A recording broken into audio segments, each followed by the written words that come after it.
और हमारे साथ इस वक्त सीधे मैनेजिंग एडिटर ब्रजेश कुमार सिंह जी जुड़ चुके हैं। ब्रजेश जी,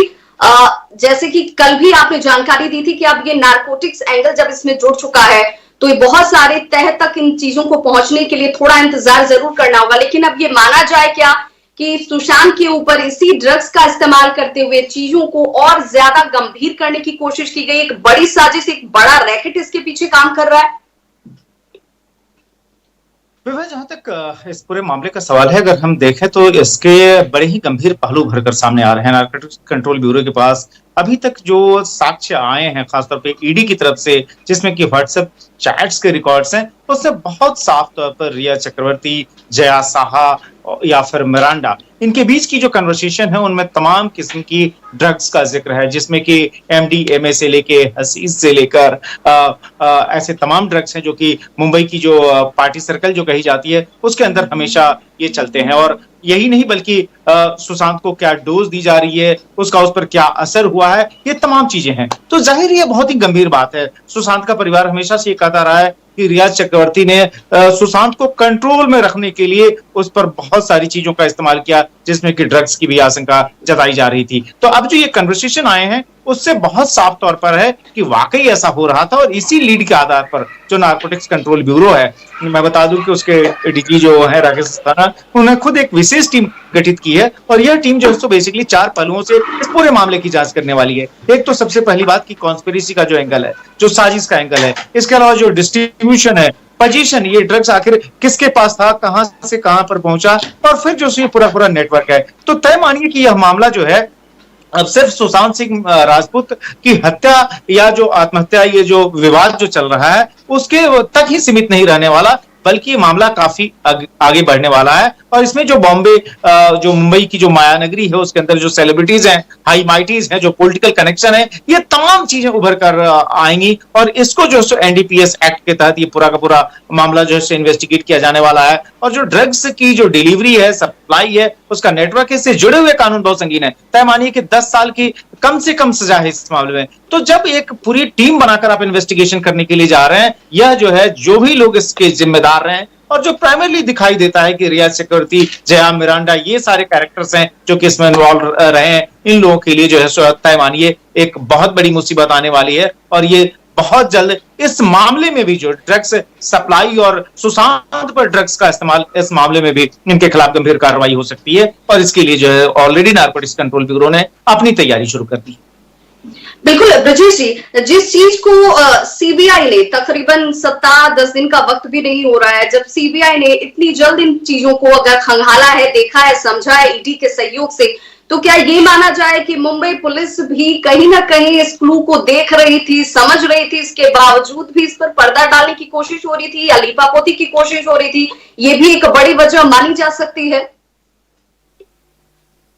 वह निश्चित तौर पर, क्योंकि आप ध्यान रखें कि जब आपको साफ तौर पर दिख रहा है कि कहीं ना कहीं कुछ गड़बड़ है, और उसके बाद अगर आप प्रॉम्प्ट एक्शन ना लें, तो यह कहीं ना कहीं आपकी उदासीनता या फिर आपकी संलिप्तता की सूचक है। आखिर क्यों ऐसा ढीला ढाला रवैया उस मुंबई पुलिस का रहा, जिसकी छवि जो है एक समय ब्रिटेन के स्कॉटलैंड यार्ड से जिसकी तुलना की जाती थी। मुंबई पुलिस जो सबने तेज तर्रार इन्वेस्टिगेशन के लिए जानी जाती थी, इस तरीके से ढीले ढाले रवैये के लिए नहीं। और यही वजह है कि बार बार जो है न सिर्फ सुशांत के परिवार ने मुंबई पुलिस की इन्वेस्टिगेशन पर सवाल खड़ा किया, बल्कि आखिरकार बिहार में मामला दर्ज किया गया। ये मामला जो है कोर्ट की स्क्रूटनी में आया, बकायदा सुप्रीम कोर्ट ने भी ये सही माना कि इस मामले की जांच जो है खुद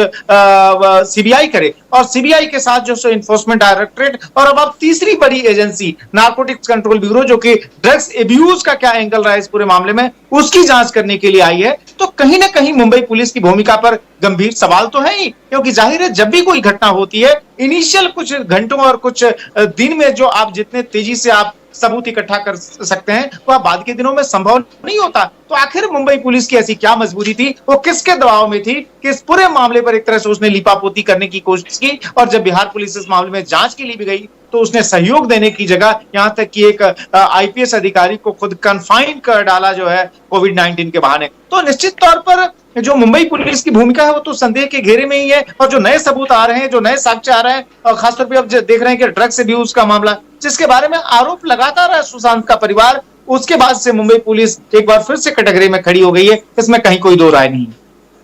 बिल्कुल। बिल्कुल ब्रजेश जी, एक और बहुत महत्वपूर्ण बात जो इस पूरे प्रकरण में नजर आती है, जैसे जैसे नए नए खुलासे हो रहे हैं, अब चूंकि उसके साथ ड्रग्स का लिंक भी जुड़ गया है, तो ये भी माना जाए कि ये लिंक जो है वो सिर्फ सुशांत, रिया या उनके इर्द गिर्द रहने वाले लोगों तक ही सीमित नहीं है। इसमें हाई सेलिब्रिटीज भी होंगे, वो सेलिब्रिटीज भी होंगे जो अब तक जिक्र भी जिनका नहीं चल रहा था, या ये कहें कि उन लोगों को बचाने की कोशिश के तौर पर अब तक वो सामने नहीं आ पाए थे। देखिए, जहां तक माया नगरी का सवाल है विभा, वहां पर इस बात के आरोप हमेशा से लगते रहे, और खासतौर पर मुंबई की जो हाई फाई सोसाइटी है कि वहां पर ड्रग्स का इस्तेमाल बड़े पैमाने पर होता है। और अगर आप इस कन्वर्सेशन को भी देखें, जो ये बातचीत व्हाट्सएप के जरिए हुई है इन सभी कैरेक्टर्स के बीच, चाहे आप रिया की बातचीत जया से देखें या फिर जो है दूसरे लोगों से देखें, यहाँ तक कि सौविक का भी जिक्र आया है जो कि रिया का अपना भाई है, कि जो है कहां से कौन सी ड्रग्स लेके आनी है, उस ड्रग्स को कैसे जो है इस्तेमाल किया जाना है, कॉफी में डाल के देना है, चाय में डाल के देना है, कितनी बूंदे देनी है, जो तमाम किस्म के ड्रग्स जो कि फेमस ड्रग्स हैं इन पार्टी सर्कल के लिए, चाहे वो हसीस हो, चाहे गांजा हो, चाहे वो एमडीएमए हो, ये बाकायदा इनके चैट कन्वर्सेशन के अंदर रहे हैं। तो स्वाभाविक है कि रिया का जिन लोगों से संबंध रहा है, सुशांत का जो सर्कल रहा है, और खासतौर पर जो लार्जर बॉलीवुड है या फिर वो पॉलिटिकल पर्सनालिटी जो कि उन पार्टियों का हिस्सा बनते रहे हैं, उन तक भी नारकोटिक्स कंट्रोल ब्यूरो की ये जांच जाने वाली है। और तय मानिए कि जो है केंद्र सरकार जो है मोदी की अगुवाई वाली जो सरकार है, वह ड्रग्स एब्यूज के मामले में काफी गंभीर है।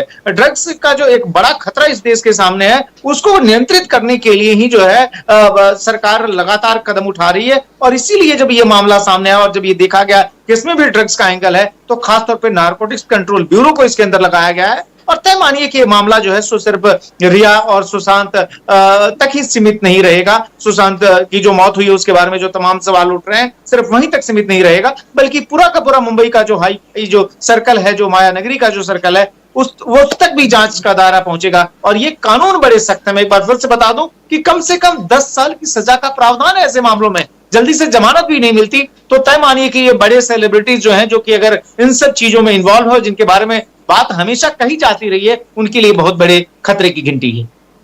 बिल्कुल, बहुत बहुत शुक्रिया ब्रजेश हमारे साथ जुड़ने के लिए और इस महत्वपूर्ण जानकारी के लिए। तो देखिए, ये जो खबर, इस खबर के साथ ये भी साफ जाहिर होता हुआ कि अब तो व्हाट्सएप चैट और चैट से तमाम चीजें जो सामने आ रही हैं, उनसे एक बात जाहिर हो चुकी है कि ड्रग्स का लिंक इस पूरे प्रकरण से जुड़ा हुआ है। लेकिन अब जब ये पूछताछ होगी, तो इस पूछताछ के साथ कौन कौन से नाम इसके साथ जुड़ते हैं, ये बेहद खास हो जाएंगे। क्या इस ट्रैप में सुशांत सिंह राजपूत को फंसाया गया, और सुशांत सिंह राजपूत को इस बात की जैसे ही जानकारी हुई कि उन्हें ट्रैप में लिया जा रहा है या ड्रग्स का डोज दिया जा रहा है, इसके बाद वो कई चीजों का खुलासा करने वाले थे, जिस वजह से इसे हत्या के एंगल से भी जांच के दृष्टिकोण में रखा गया है। तो ये तमाम चीजें जो है वो अब निकलकर और खुलकर सामने आती हुई, लेकिन जिसका जिक्र मैनेजिंग एडिटर ब्रजेश जी भी कर रहे थे कि बहुत कड़े प्रावधान है ड्रग्स को लेकर के। जिस तरीके से चीजें सामने आ रही हैं, उसमें कड़े प्रावधान है, और उन कड़े प्रावधानों के साथ कम से कम 10 साल की सजा तो भुगतनी ही होगी। और ऐसे में सिर्फ गाज रिया पे नहीं, रिया के इर्द गिर्द के लोगों पे नहीं, कई बड़े सेलिब्रिटीज तक भी गिर सकती है, पड़ सकती है। तो रिया चक्रवर्ती की दोस्त जया साह को ईडी की तरफ से सम्मन दिया गया है, और ड्रग्स मामले में अब इस पूरे प्रकरण को लेकर जया साह से बातचीत होगी, पूछताछ होगी। रिया और जया के बीच में व्हाट्सएप चैट की तमाम चीजें जो है वो सामने आती हुई और इस ओर साफ तौर पर इशारा कर रही है। इसमें कहीं कोई शक शुबा की गुंजाइश नहीं रह जाती है। जिसका जिक्र किया जा रहा है, जिस ड्रग का नाम लिया जा रहा है, उसका जिक्र ये जाहिर करता है कि इसमें पैसे का, पावर का, रसूख का और बड़े लोगों के नाम इसमें जुड़ते हुए साफ नजर आते हैं।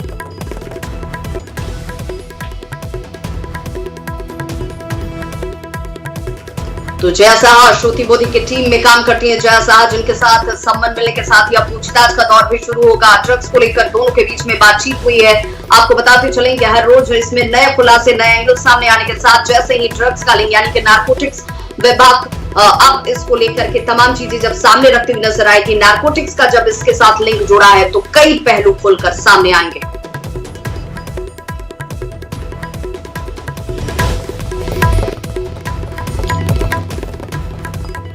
तो रिया चक्रवर्ती के व्हाट्सएप चैट से ये बड़ा खुलासा हुआ है, जिसमें सुशांत की मौत में ड्रग की साजिश होने का शक अब गहरा गया है। न्यूज़ 18 के खुलासे में सुशांत की मौत का नारकोटिक्स लिंक होने की बात निकलकर साफ तौर पर सामने आ रही है। रिया चक्रवर्ती की व्हाट्सएप चैट पर अगर आप नजर डालेंगे तो ये तमाम चैट्स ये इशारा कर रहे हैं कि देखिए कैसे इन चैट्स के जरिए ये साफ जाहिर होता है कि इन लोगों के बीच में ड्रग्स लेने देने का दौर चल रहा था। लेकिन क्या अब ये सवाल कि सुशांत को अनजाने में ही इस ट्रैप में फंसाया गया और उसके बाद यही एक बड़ी वजह बनी उनके पीछे हत्या या आत्महत्या, जिस भी एंगल से जांच की जा रही है उसकी।